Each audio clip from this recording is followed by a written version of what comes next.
The National Weather Service in Paducah has issued a severe thunderstorm warning for southeastern Muhlenberg County, Kentucky, northern Cobb County, Kentucky, until 11 a.m. At 10:10 a.m., severe thunderstorms were located along a line extending from near Weir to 10 miles northwest of Elkton, moving east at 20 miles per hour.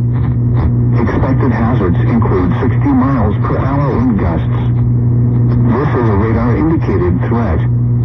The following impacts are expected. Expect damage to roofs, siding, and trees. Locations impacted include Denver. Repeating, a severe thunderstorm warning has been issued until 11 a.m.